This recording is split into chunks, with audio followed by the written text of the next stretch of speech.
Hey everyone, this is that's all funny. Where we're looking at things that are funny. I guess so. I don't know. I wanted to go over. This is a special episode. I wanted to go over. I don't know if you watch the Twitter, but that Tucker Carlson, who used to work for Fox, and they fired him unceremoniously or something. Kind of got his own show going on the Twitter, and he recently did an interview with Andrew Tate, and I watched it, and it was pretty.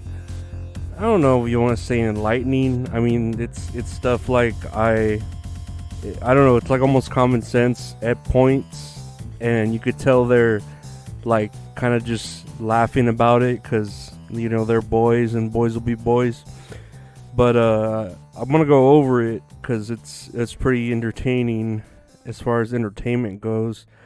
And I like at the beginning because Tucker Carlson says that like young men's masculinity is at stake, and they at this point in life, if you're a young man, you're withdrawing into porn, weed, or video games, and it's almost like a crime now to be a straight male.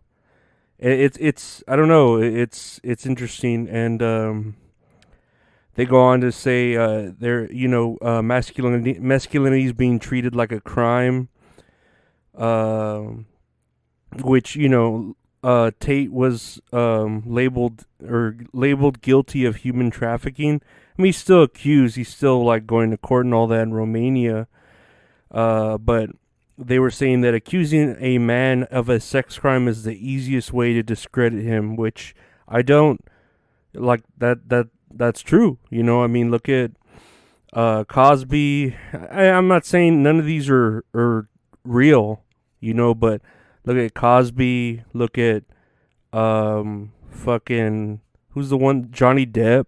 That they originally had him guilty, and he was losing all his deals for Pirates of the Caribbean, and then he ends up being honest, and they end up finding the woman made up all that shit because she's just batshit crazy, and now like Disney's trying to crawl back to him like, oh, we're sorry, come do another Pirates of the Caribbean. He's like, fuck you, like. I already got, he's getting money from her, for, the slander and all that shit. And, I mean, he's already old. He could do whatever the fuck he wants. He could fucking shit in anyone's bed. Now, I'm pretty sure that was her. She would just, like Johnny Depp had an excuse because he's a drunk, right?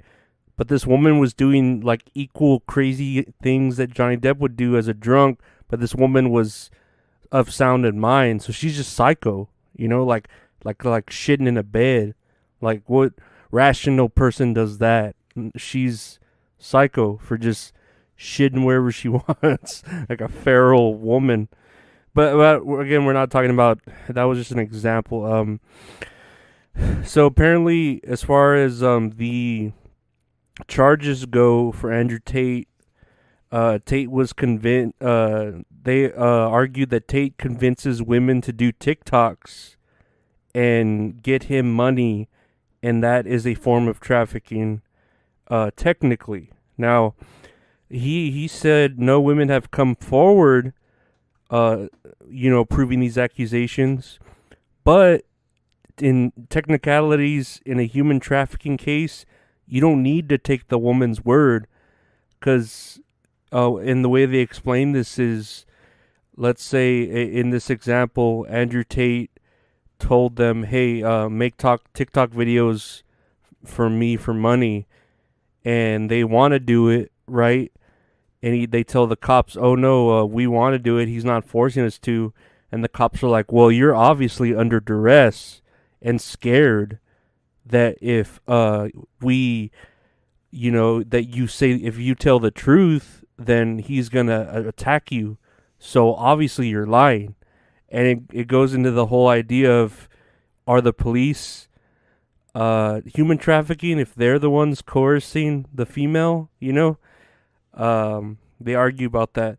And they argue that the Tate brothers, which was both Andrew Tate and his brother, I think his name's Tristan, or I don't know, whatever, the Tater Tot boys, um, they would use what is called the lover boy method, which is coercing a woman by being nice. like, you can't just be nice to people because it's a method of fucking psyop and sexual mind games, you know. Um, so they have what is it? A chance of 5 to 10 years in jail.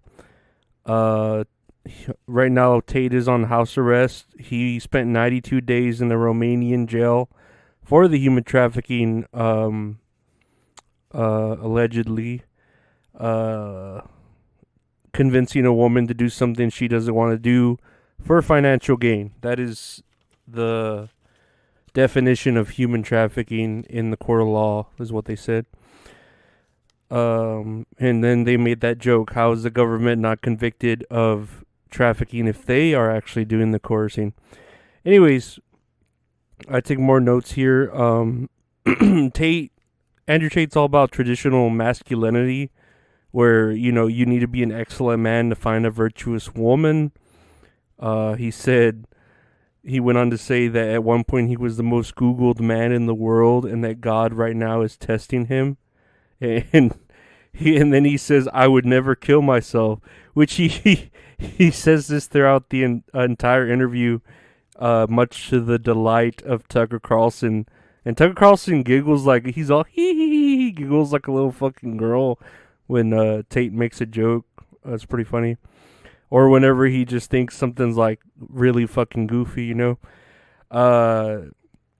Tate believes in Newton's law of like gravity, in the idea of good and bad, where there's equal types bad, then there's equal types good that go against it. And he says there's two types of people: one who thinks and one who repeats. So yeah, that's his ideology. Lately, people have been getting mad at him because him telling men to go to the gym is some sort of act of defiance. And he tries to tell Tucker Carlson about The Matrix. And he's like, "Have you seen that movie?" And Tucker Carlson's all, "No, I've never seen The Matrix." He's like, "You've never seen The Matrix?" It was pretty funny because he's all, "Well, I'm dyslexic, so movies kind of fuck with me." I don't know. It's like, how the fuck do you not have you not seen The Matrix? You know. But if you know Andrew Tate, he's always talking about The Matrix and how the media and the government are working together to kind of keep your mind asleep. You know. Which, I mean, yeah, I believe that too, sort of like in They Live, but not so much that, like, it's, figuratively we're not in a simulation, but he means, like, metaphorically, obviously. Let's see. And they joke about how Putin's invasion cured COVID, because once Putin started invading, no one cared about COVID anymore. And then, the whole idea of this, like, trans movement and all that is to keep men weak and medicated to work until they die. And then he says, again, "I would never kill myself." He said, "I'd rather be a free man in my grave." And then here's the steps that he says they take to discredit men. First, they try to cancel you, and then they try to put you in jail, and then they try to suicide you. And yeah, to me that makes a lot of sense. Hey, I mean, I feel like it's been done to a few people.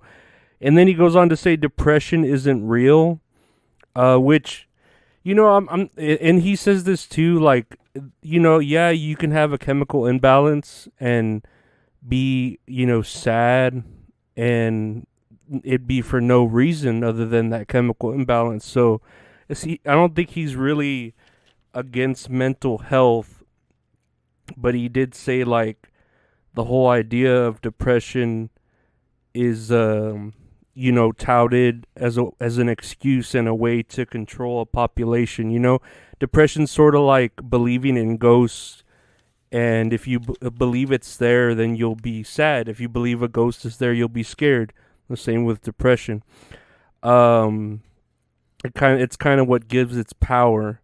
I remember reading a story by Edgar Corray. He's an Israeli writer, and he had wrote about this man who and this is me like putting in sort of a nutshell and being real quick, but a hitman who lived like kind of a bad life because he was adopted and stuff like that and moved around, and he gets his assignment to do a hit on a guy he knows, and the guy he knows is like a dude that was like a mentor to him in the adoption like agency or whatever you would call it, right?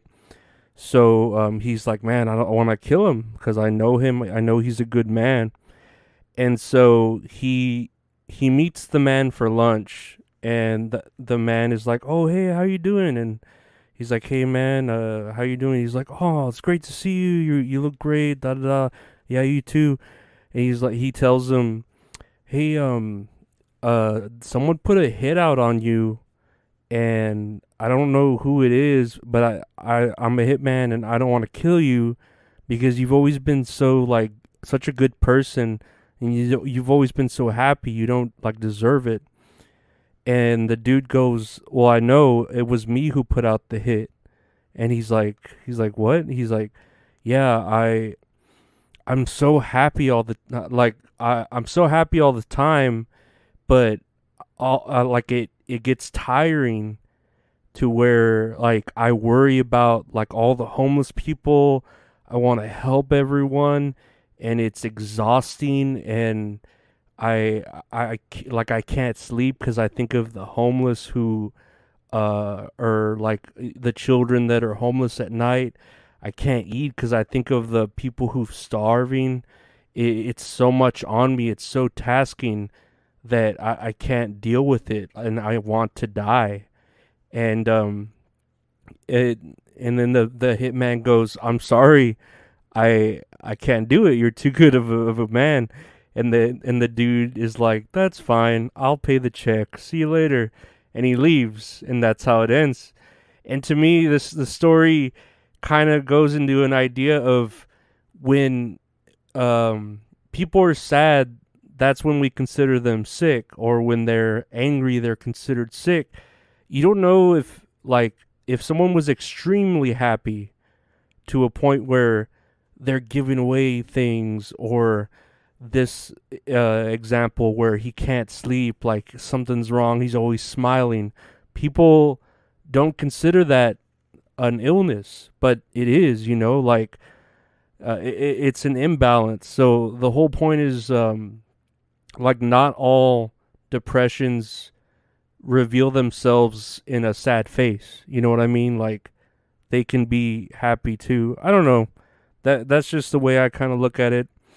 As far as kind of like, I don't know, Robin Williams, how he was always trying to make people laugh, and he ends up fucking committing suicide because I don't know, he was sick in the head, or he had that disease, right?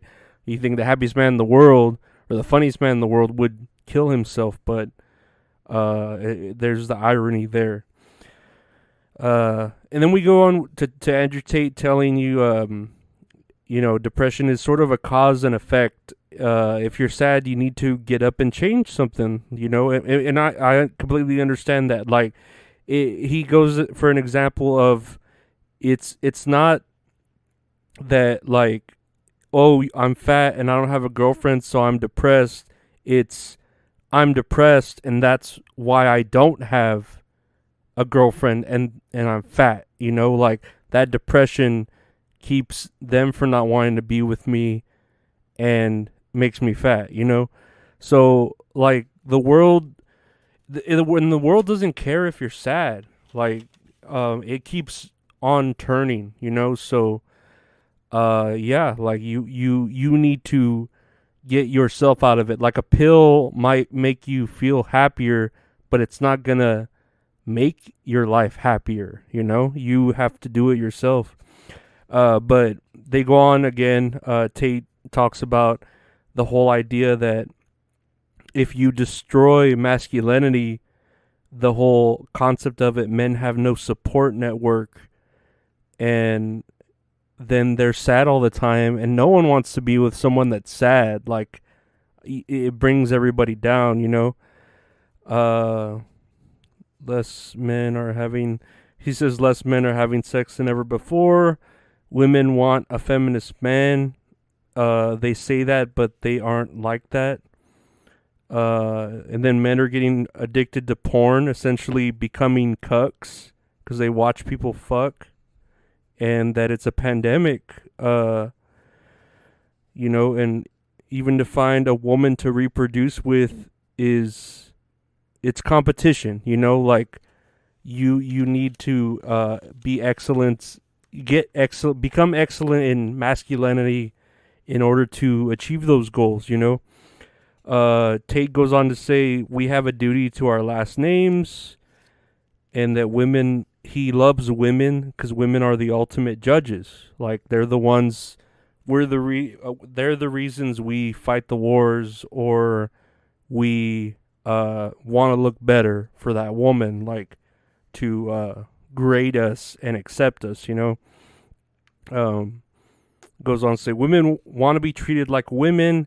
They don't want to be cucked over. Female promiscuity has always been frowned upon.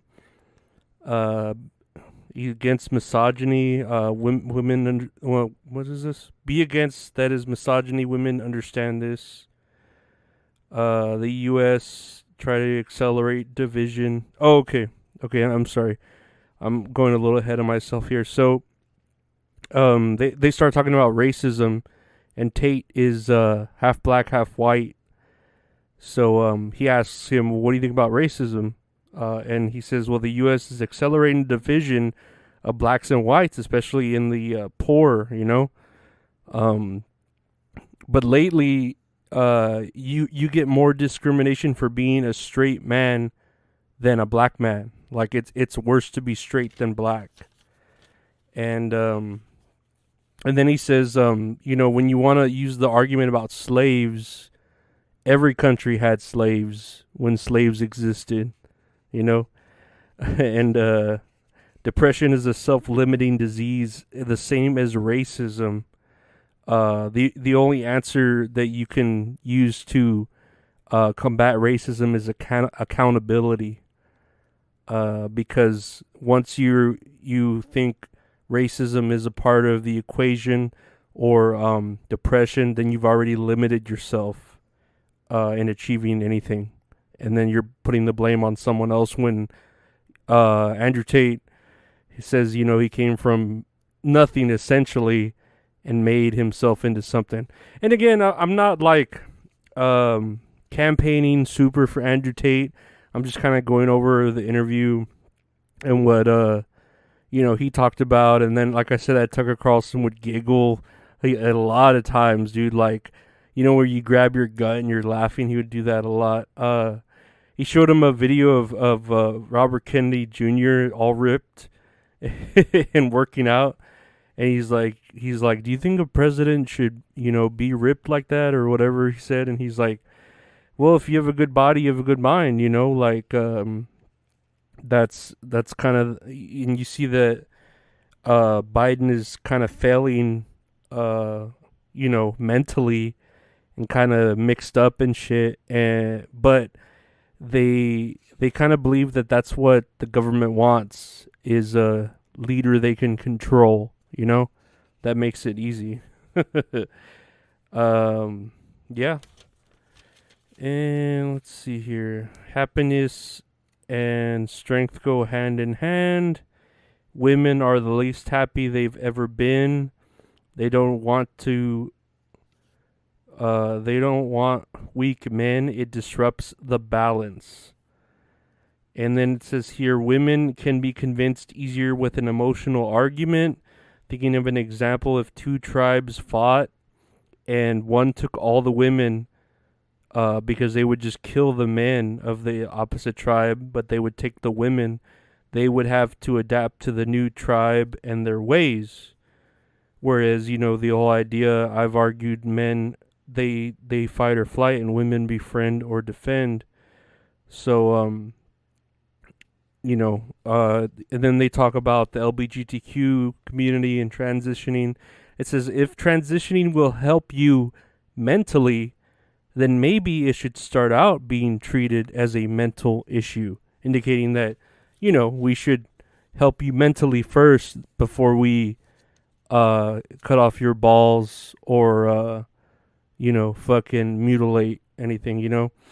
They compare ISIS to LGBTQ, that they're aiming the propaganda to the children because it's easier to argue with the ignorant child than a rational adult. And I'd kind of argue with that too, because adults aren't rational anymore, but whatever. They say the government's trying to attack nicotine because it helps testosterone. And, again, like, the government wants to keep you, like, feminine and without that extra bit of edge that keeps you focused, that testosterone would help, and all the deaths of fentanyl and stuff like that, but they still like that's a big issue. That's a real issue. It's killing people. But then here's them campaigning for less tobacco or nicotine, And let's see. Last thing I have here, the idea of crypto being financial freedom is an act of resistance. And that's kind of where they end the interview on crypto and how the whole idea, Tate put it like, if I give a man $50 at a grocery store, and then he takes that $50 to get his car washed, and then that guy takes the $50 to go to a strip club, and then that girl takes $50 to feed her family, then the $50 stays $50. Now, if you go through the bank, I pay $50 at the grocery store, and the bank gets 1% of that $50, and then that person goes to the car wash, and now they're getting 1% of the $50 that already took 1%, and then that person goes to the strip club, and that person gets the 1% of already the 1% of the 1%, to where eventually the whole $50 belongs to the bank. It disappears. And that's what they argue about cryptocurrency, is that the banks are afraid of it because they aren't able to, control it as much, but yeah, I don't know. You just see these banks embracing it because they want to find a way to control you and your money instead of just putting in your mattress or whatever you would do. And I apologize for this going so long. I just wanted to, I don't know, kind of just go over it. I was thinking of doing it in a video, but I was like, I'll just do it as a special episode. That's all funny, because I'm just here, and I'm depressed. Don't get me wrong. I do know, like, I'm not saying it's not mental, because it's more anxiety and fear that I feel. And I know I can narrow down like my irrational fears, just being uncontrollable, and I need help, and it makes me depressed, which again, it's nothing like, these pills will help me be not depressed. It's more like trying to subsidize or get the fear out of the way, and then I'll feel better, you know what I mean? But I agree with the whole idea of, like, you create your own happiness, like, if you don't like where you're at, like, get out of there yourself. Don't think the world owes you anything, And I'm not campaigning for Andrew Tate or Tucker Carlson, because I mean, Tucker Carlson, I find his videos entertaining because he kind of he kind of reminds me of like a retarded Republican, you know what I mean? Like I don't know, but he's funny. Like, to me, he's funny because I don't take him seriously, And then Andrew Tate is funny because he just says what he says. that's on his mind, and it makes me laugh too. So I think of these people as like characters more than like gods or leaders or like church gospel fucking people that I'm gonna like preach their shit or fucking like wow that's so opening, like it's opening my third eye. I'm gonna fucking change my whole life because of that. No, it's just interesting to hear conversations sometimes, and yeah, I enjoy like the converse. That's why I interview different people from different walks of life because I enjoy sometimes just the conversation that comes out of it. Because I mean, you can talk to like a fucking homeless woman or whatever and get something maybe out of life. I know the best piece of advice I ever got was from a cook at Wendy's that I worked with named Anthony.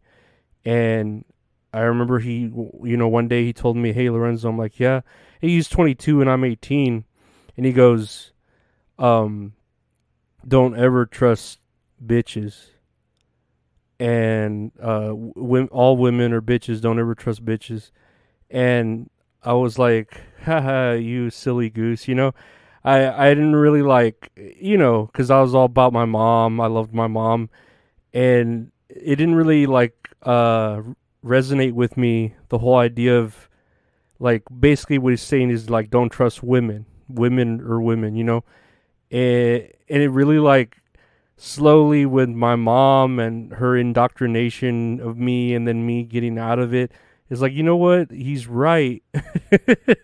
Like when my mom's a woman but I couldn't trust her because women are still women, you know what I mean? And I'm not saying that in a sexist way now because of course I've found a way to like understand it in my own way, but also I have like, my sister who I trust, but she's still my sister, or my nieces who I love and I would give my life to protect them, and I want them to be, in this world where they could be protected by me or, later on by a partner, whatever. But yeah, that really resonated with me back when because I was in a very young stage of life. In 18, you're like at your probably your dumbest and your horniest. And yeah, it finally made sense to me after a couple of years, that you can't trust women even though they're like feminine and fucking dainty or whatever. It's you have to watch your back. It's that what is it, the thorn and the rose. So kiss from a rose on the ooh, that song, fucking Seal, Batman.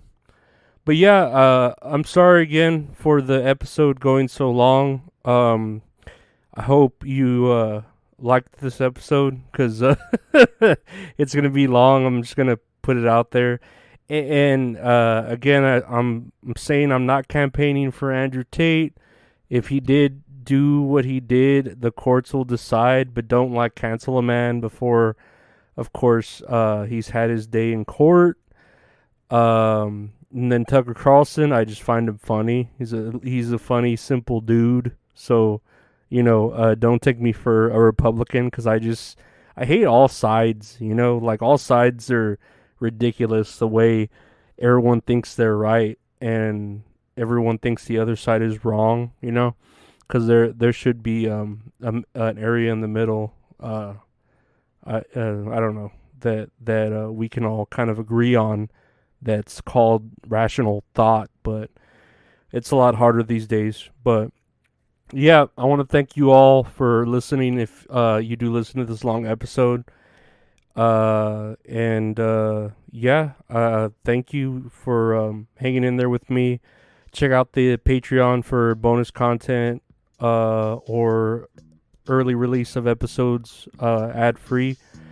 Check out the YouTube for videos of different content, like me opening, I don't know, packages of Power Ranger cards, or fucking, what's the word?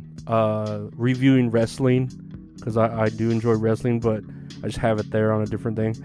Or check out the website, retrohorror.com, for That's All Funny merchandise, or even to commission great art from a great artist at Retro Horror Inc. on Instagram. You can check out his art there and get a hold of him there, and he'll do anything and everything to help you with your art needs. But again, I want to thank you. Like, share, subscribe, rate, review, all that good shit. And take care. Have a great rest of your week. Bye.